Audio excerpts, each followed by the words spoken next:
जय हिंद दोस्तों, स्वागत है आपका हमारे YouTube channel the excellent academy पर। आज के इस प्रैक्टिस सेट को हम लोग करेंगे। चलिए शुरू करते हैं। आज का हमारा जो पहला क्वेश्चन है वो ये है कि एक दुकानदार किन्हीं दो वस्तुओं को 12,900 रुपये के समान दर पर बेचता है। पहले पर 29% का लाभ प्राप्त करता है। यदि इस व्यापार में उसे न तो लाभ हुई हो और न ही हानि हुआ हो तो बताएं कि दूसरे वस्तु को उसने कितने प्रतिशत हानि पर बेचा। ये आपको क्या करना है, पता करना है। ठीक है, चलिए देखते हैं। सबसे पहले यहां पर जो हमें गिवन है वो ये गिवन है कि दोनों वस्तुओं को समान दर पर बेचता है। ठीक है, तो विक्रय मूल्य पहले हम निकाल लेते हैं। कुल विक्रय मूल्य जो होगा, मतलब टोटल दोनों वस्तुओं को जितने में बेचेगा, भाई दो वस्तुओं को बेच रहा है 12,900 रुपए की दर पर, तो यहां पर कुल विक्रय मूल्य निकल करके आ जाएगा 25,800 रुपया। दो का गुणा 12,900 में करेंगे तो 25,800 रुपए की दोनों वस्तुओं को वो बेच रहा है। चलिए अब हम क्या करते हैं। अब कह रहा है कि पहली वस्तु को वो कितने परसेंट, 29% के लाभ पर बेचता है। दूसरी वस्तु को वो क्या करता है, कह रहा है कि कितने प्रतिशत हानि पर बेची कि पूरे व्यापार में उसे न तो लाभ हो और न ही हानि हो। तो मान लीजिए कि x रुपए की चीज रही होगी, x रुपए पहली वस्तु का, फर्स्ट का सीपी, पहली वस्तु का क्रय मूल्य निकालते हैं। x रुपए की चीज रही होगी, x रुपए की चीज को उसने 29% लाभ पर बेचा, यानी 129% पे बेचा। जब मैं लाभ और हानि पढ़ा रहा था तभी आपको बताया था कि जब भी हम लाभ की बात करेंगे तो 100 में प्लस कर देंगे जितने परसेंट का लाभ हो रहा होगा, इसी वजह से 129% हो गया। हानि की बात करेंगे तो 100 में उतना ही परसेंट हम लोग घटा देते हैं। तो 129% पे बेचा तो पहला वस्तु 12,900 रुपए में बिका, क्योंकि दोनों वस्तुएं 12,900 रुपए के दाम पे बिक रहे हैं, तभी ये 25,800 का हुआ है। 129 से 129 कट जाएगा, ये 100 का गुणा 00 में हो जाएगा, तो x बराबर 10,000। मतलब पहली वस्तु का जो सीपी निकल के आया है, पहली वस्तु का जो क्रय मूल्य निकल के आया है, फर्स्ट सीपी, वो 10,000 रुपए निकल के आया है। अब ये छोटा सा बच्चा भी बता देगा कि अगर पहली वस्तु 10,000 रुपए की थी और उस व्यापार में उसे न तो लाभ हो रहा है न हानि हो रही है, तो जाहिर सी बात है दूसरे वस्तु का क्रय मूल्य क्या होगा। भाई 10,000 रुपया अगर आपका पहला क्रय मूल्य है और कुल जो है आप क्या करेंगे, 25,800 रुपए में चीजें बिक रही हैं, न लाभ न हानि हो रहा है, मतलब 25,800 का ही खरीदा था दोनों वस्तुओं को, 25,800 रुपए में ही बेच दिया। पहली वस्तु अगर लाभ पे बिकी है तो दूसरी वस्तु डेफिनेटली जो है वो हानि पे बिकेगी। ये बात तो आपको ध्यान रखनी होगी। तो सेकंड का भी सीपी यहां से निकल जाएगा। सेकंड का सीपी क्या करेंगे, 25,800 रुपए की चीज थी जिसमें से पहले का दाम हमें पता चल चुका है 10,000, तो पता चल गया यहां पर सेकंड सीपी भी कि 15,800 रुपए की वो क्या है, चीज है। 15,800 रुपए की चीज है। कॉमन सी बात है, 15,800 रुपए की चीज को x% पे वो बेचेगा। ठीक है, तो बिकेगा कितने में, 12,900 रुपए में। चलिए ये 00 से ये 00 आपका क्या हो जाएगा, कट जाएगा। x 158, x is equal to 12,900, तो x बराबर क्या हो जाएगा, 12,900 बटे में 158। ठीक है, आप इसको भाग देंगे, आपका देंगे 12,900 में 158 से भाग देंगे तो हमें प्राप्त होगा 81.65 लगभग। तो 81.65 का परसेंट का मतलब सेम उसी प्रकार से हुआ। मैंने कहा ना कि जब हम लाभ की बात करते हैं तो जैसे ही देखिए 100 में 29 जोड़ा था, हानि की बात में 81.65 आया है, तो ये कितने प्रतिशत की हानि हुई है, कितने परसेंट की हानि हुई है, 100 में से 81.65 आप घटा लेंगे तो आपका 18.35% आएगा। आपके ऑप्शन में भी यही है, 18.35%, मतलब 18.35% की उसको हानि हुई है। चलिए अब अगले प्रश्न की ओर चलते हैं। अगला प्रश्न है हमारा कि एक व्यक्ति 4 स्थानों की यात्रा पर जाना चाहता है, यात्रा करना चाहता है, चेन्नई, बेंगलोर, दिल्ली और मुंबई। प्रश्न में पूछा गया है कि यदि वो मुंबई से ठीक पहले दिल्ली जाना चाहे तो इसकी संभावना कितनी है, ये आपसे प्रश्न पूछा गया है। तो आइए देखते हैं। देखिए ये प्रोबेबिलिटी वाले प्रश्न है। यहां पर आपके सामने 3 सिटीज है। 3 सिटीज कौन कौन सी है, आपके पास चेन्नई है, आपके पास बेंगलोर है और दिल्ली है और मुंबई है, मतलब वो 4 जगह पे जो है यात्रा करना चाहता है।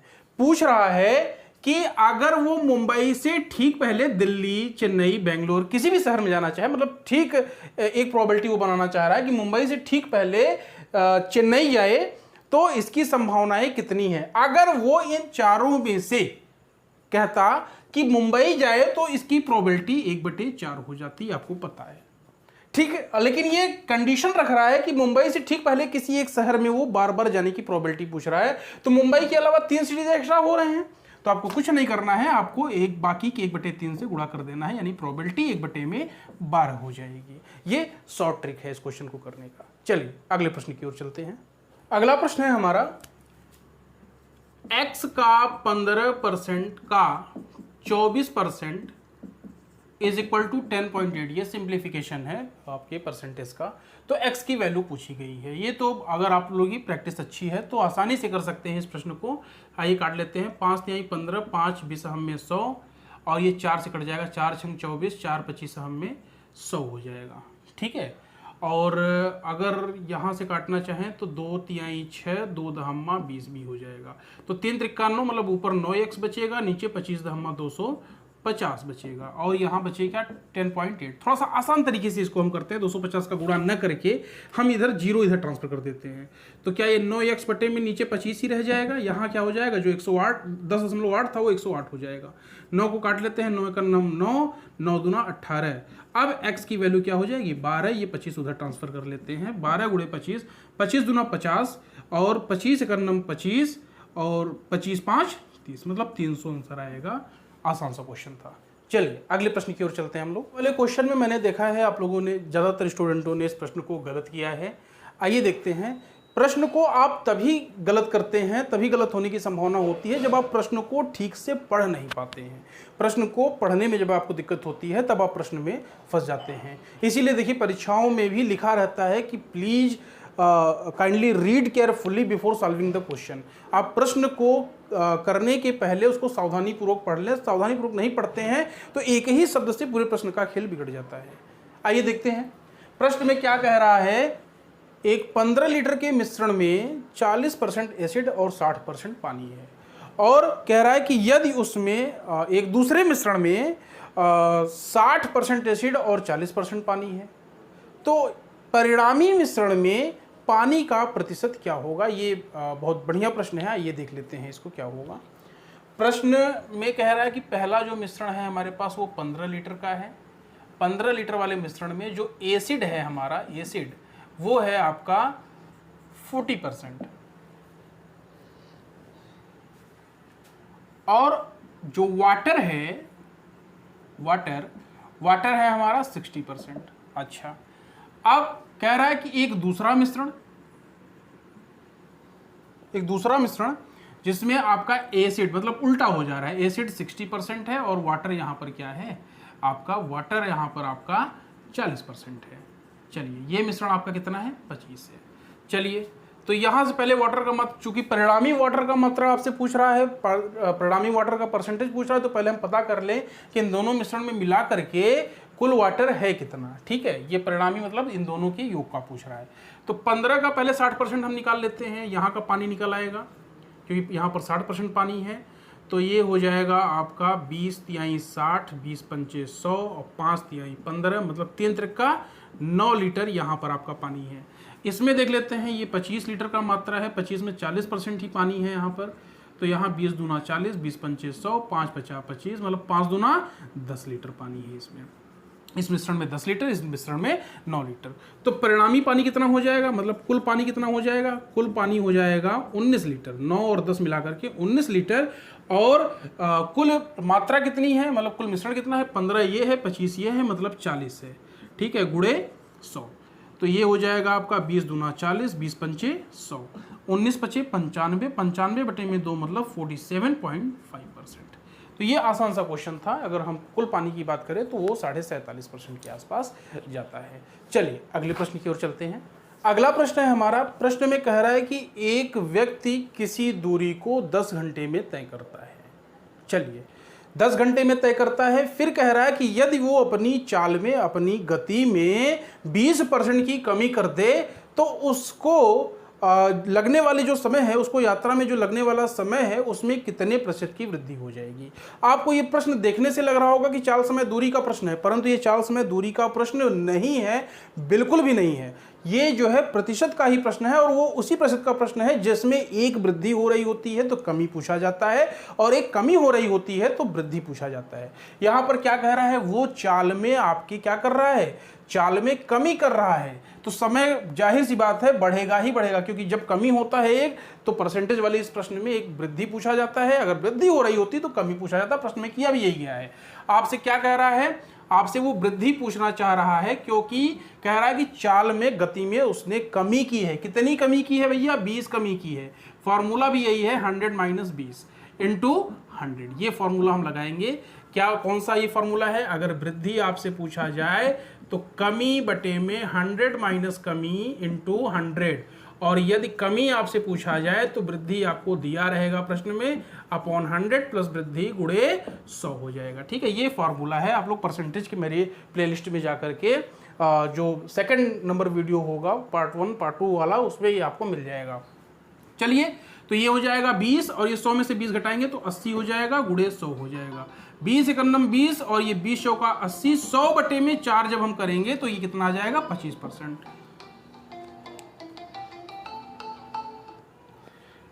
तो ये कितना हो जाएगा, 25% हो जाएगा, मतलब उसके जो समय है उस समय में 25% की वृद्धि हो जाएगी। चलिए, अब अगले प्रश्न की ओर चलते हैं। अगले प्रश्न में ये सारे मान दिए हुए हैं और के का मान पूछा गया है। x upon y plus z दिया हुआ है, is equal to y upon x plus z दिया हुआ है, is equal to z is equal to x plus y is equal to k दिया हुआ है। तो के का मान आपको यहाँ पता करना है। आइए देखते हैं कैसे करेंगे। हम किसी भी एक मान को उठा लेते हैं, आपकी मर्जी है, आप किसी में से उठा लीजिए। मान लीजिए हमने इसको उठाया, x upon y plus z को उठाया, इज इक्वल टू के, क्योंकि इन सभी का मान के ही है।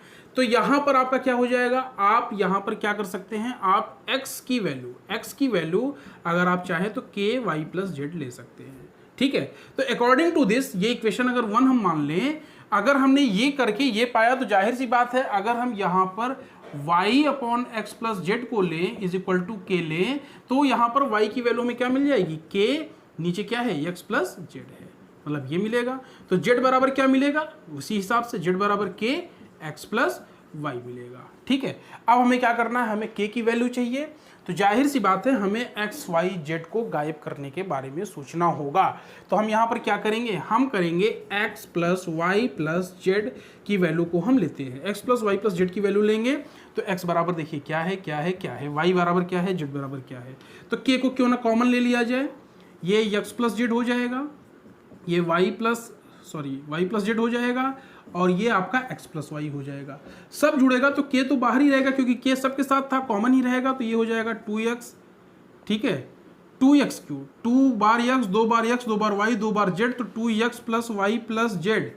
ठीक है, और यहाँ पर भी बराबर में x plus y plus z था, तो ये पूरा, इस वाले पूरे पार्ट को कैंसिल कर देगा। तो k बराबर क्या मिलेगा, यहाँ पर 1 है, तो k बराबर क्या मिलेगा, चूंकि ये वैल्यू यहाँ 1 मिलेगी, यहाँ पर क्या k इंटू 2 मतलब 2k, तो यहाँ से k इज इक्वल टू हमें 1/2 मिल जाएगा। तो k की वैल्यू यहाँ पर 1/2 होगी। चलिए अगले प्रश्न को करते हैं। अगला प्रश्न है हमारा कि एक हेलीकॉप्टर 6 घंटे में 180 किलोमीटर प्रति घंटे की रफ्तार से यात्रा करता है।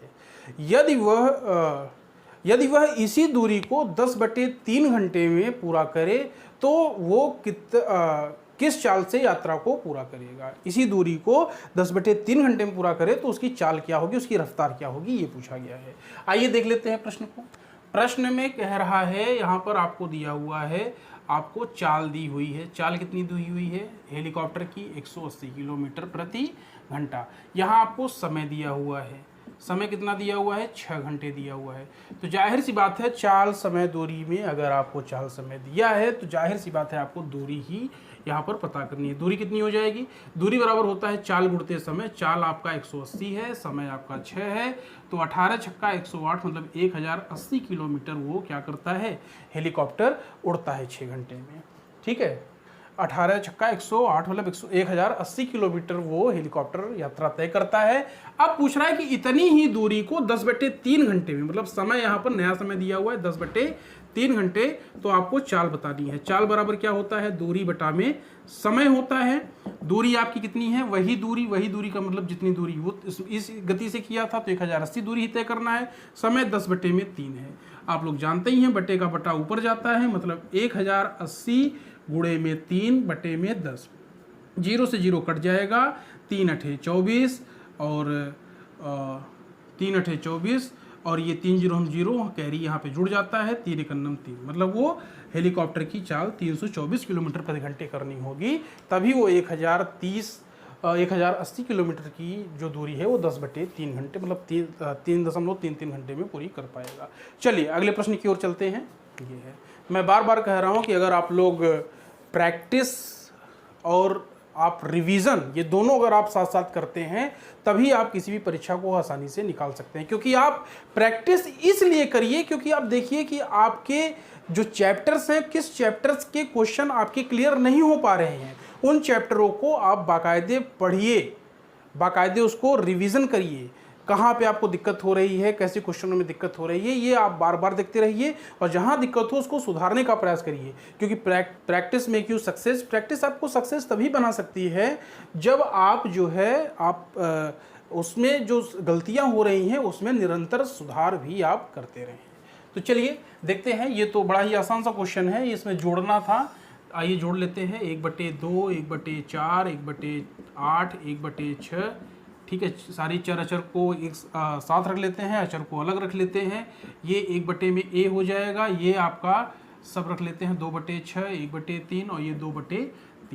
चलिए जोड़ने की प्रक्रिया में हम क्या करते हैं, इन हरों का पहले हम निकालते हैं एलसीएम। हरों का एलसीएम निकालेंगे तो 2 4 8 6 का एलसीएम क्या होगा, 24 होगा।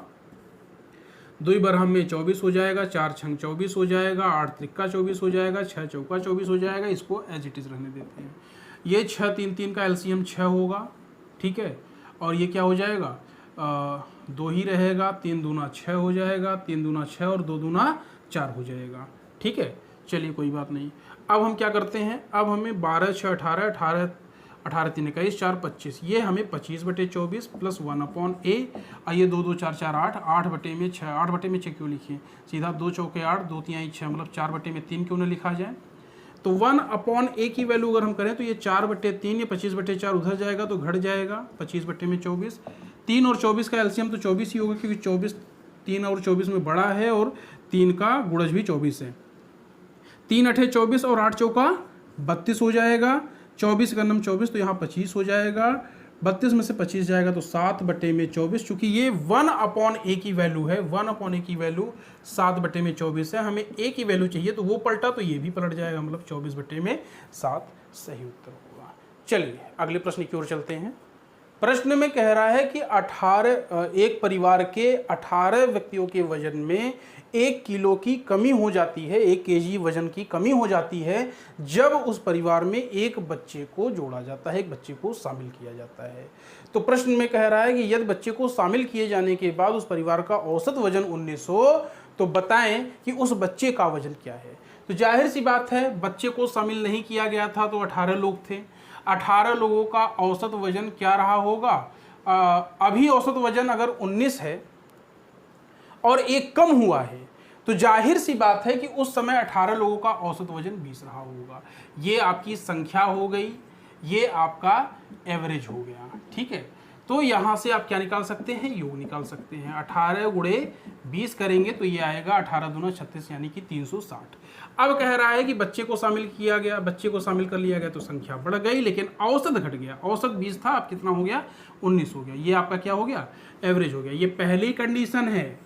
ठीक है, अब दूसरी कंडीशन में संख्या बढ़ी परंतु औसत घट गया तो यहाँ पर योग क्या हो जाएगा, यहाँ पर योग हो जाएगा 19 गुणे में 19। ये आप गुणा करेंगे तो 361। तो 361 मतलब पहले बच्चा नहीं था तो 360, बच्चा आ गया तो 361। तो बच्चे के आने से बढ़ा है, कितना बढ़ा है, 1 बढ़ा है तो बच्चा कितने केजी का होगा, 1 केजी का होगा। बीच में सरल सरल प्रश्न भी रखे जाते हैं। ठीक है, चलिए अगले प्रश्न की ओर चलते हैं। अगला प्रश्न है कि एक सिलाई मशीन के मूल्य में प्रति वर्ष 15% का ह्रास होता है, मतलब 15% की कमी हर साल हो जाती है। कहा जा रहा है कि ये मशीन 2 साल पहले खरीदी गई थी और इसका वर्तमान मूल्य, मतलब आज के समय में मूल्य इसका 1445 रुपया है। तो बताएं कि जब ये मशीन खरीदी गई थी तो कितने रुपए की थी। आइए देखते हैं, वर्तमान मूल्य हमारा कितना है, 1445 रुपये। चूँकि अगर ये पिछला मूल्य रहा होता और आगे बढ़ने का होता तो हम सीधा जो है परसेंटेज बढ़ा देते। सीधा क्या करते हैं हम यहाँ पर 15% की जो है कमी हो रही है, तो 15% की कमी होती तो हम 85/100, अगले साल भी 85%, भाई अगले साल भी 15% कमी होती तो 85/100 लिखते।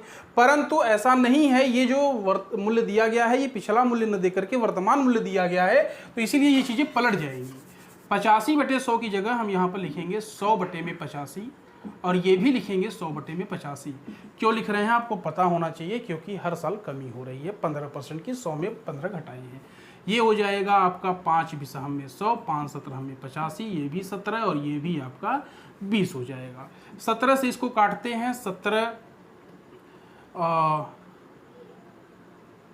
8 136 होता है, 17 5 85 होता है, फिर 17 5 85 होता है, मतलब यहाँ पर 5 गुणे में 20 गुणे में 20 यानी कि 2000 रुपया होगा। तो उस समय 2 साल पहले इसका जो दाम था जब ये खरीदा गया था तो 2000 रुपये की ये वस्तु थी। चलिए अगले प्रश्न की ओर चलते हैं। अगला प्रश्न है, अगले प्रश्न में कहा जाता है कि एक संख्या को 6 और 9 से भाग दिया जाता है, शेषफल a और b प्राप्त होते हैं।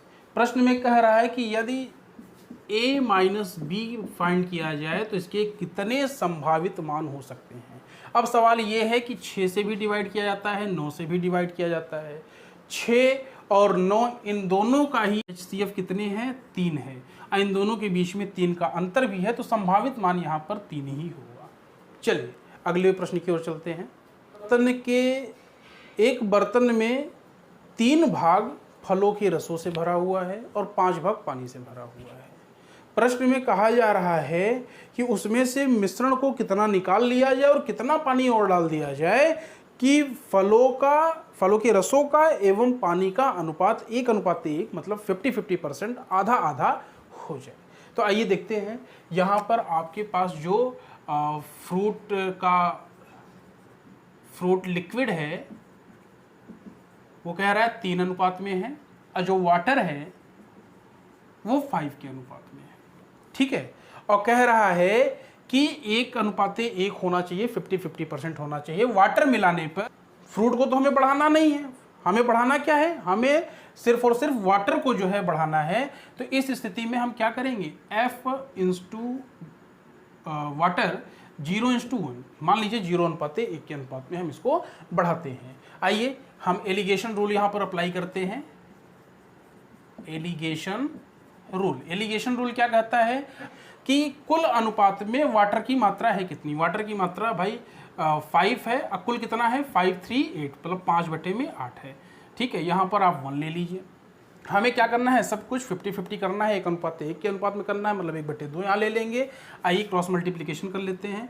1/2 में से 1 घटेगा तो आपको 1/2 ही मिलेगा। और यहाँ से हम क्या करते हैं, 5/8 में से 1/2 को घटाते हैं तो यहाँ पे हमें 1/8 मिल जाएगा।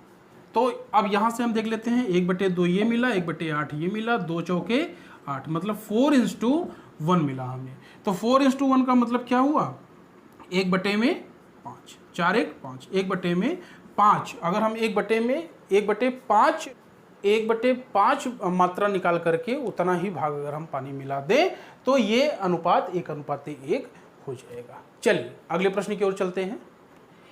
अगला प्रश्न माध्य से रिलेटेड है। माध्य औसत का ही एक रूप है जो कॉमर्स में जाकर के उसके कई अलग अलग मान हो जाते हैं, उसको टेबल के अनुसार भी किया जाता है। कभी कभी ये प्रश्न हमको कंफ्यूज भी करता है, जैसे कि ये प्रश्न का आंसर किसी भी स्टूडेंट ने टेस्ट में नहीं दिया है तो जाहिर सी बात है कि काफ़ी स्टूडेंटों को ये प्रश्न परेशान किया है। इसको ध्यान से आप लोग देखिए।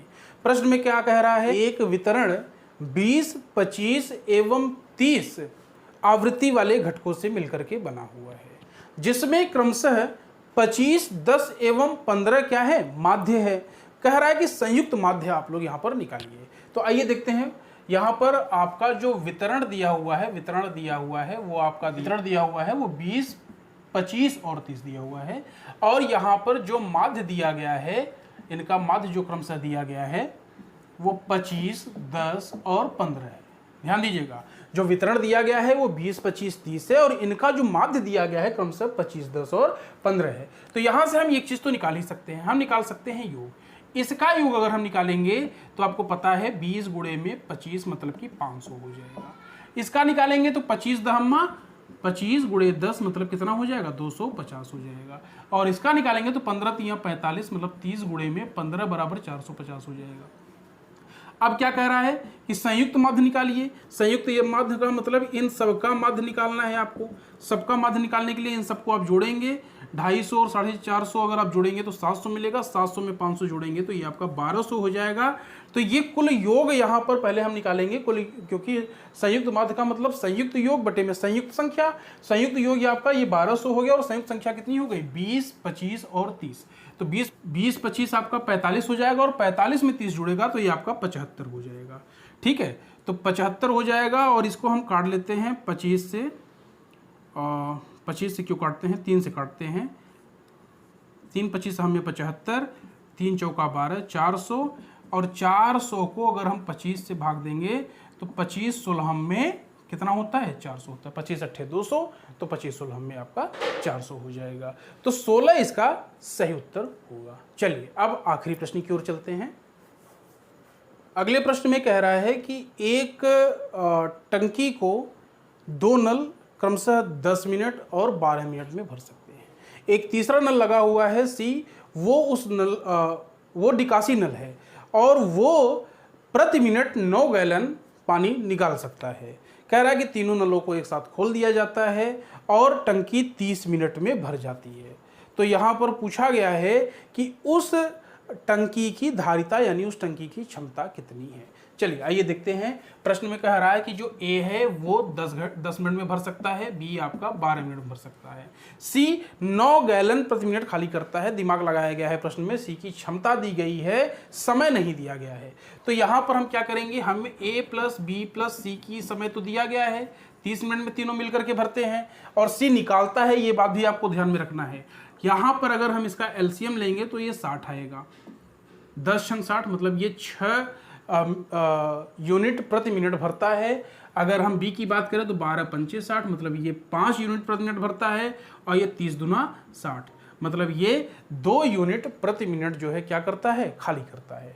अच्छा, तो यहाँ से जो है, यहाँ से a प्लस बी प्लस सी का मान कितना हुआ है, 2 दिया हुआ है। ठीक है, तो a की जगह वैल्यू हम रख देते हैं 6 रख देते हैं, b की वैल्यू 5 रख देते हैं, दिया हुआ है, c की वैल्यू हम निकाल लेते हैं। तो c बराबर क्या हो जाएगा, 6 5 11, 2 में से 11 घटेगा तो यहाँ पर -9 आ जाएगा। तो ये c की क्षमता हमने यहाँ पे निकाल ली, परंतु हमें c की क्षमता नहीं चाहिए थी, हमें ये चाहिए था कि टंकी की धारिता कितनी है। तो टंकी की धारिता निकालने के लिए हम यहाँ पे क्या करेंगे, टंकी की धारिता, ठीक है, 60 यूनिट ये सब मिलके कार्य करते हैं, इनकी क्षमता 9 है। अब चूंकि ये प्रति मिनट 9 गैलन ये भरता है तो ये क्या करेगा, 9 से 9 कैंसिल हो जाएगा, यानी जो टंकी की जो धारिता भी होगी वो 60 गैलन की होगी। ठीक है, कितने गैलन की होगी, 60 गैलन की होगी, क्योंकि इस प्रति मिनट 9 गैलन ये जो है खाली भी करता है और 9 मिनट तक खाली करता है, तो 9 से 9 कैंसिल हो जाएगा तो 60 गैलन की क्षमता इस टंकी के पास बची रह जाएगी, मतलब वही इसकी धारिता होगी। तो ये आपके सारे क्वेश्चन थे जो मैंने आज आपको क्विज टेस्ट दिया था, उसमें से जो हाईएस्ट नंबर था वो 8 या 9 नंबर के आसपास जो है किया गया था। मतलब काफ़ी सारे 3 4 5 क्वेश्चन आप लोगों के छूटे थे। एक क्वेश्चन उसमें से गलत भी था जिसका आंसर मैं नहीं दिया हूँ, उसको ठीक करके मैं उसको आंसर आप लोगों को दूंगा। तो बहुत बहुत धन्यवाद, थैंक यू वेरी मच।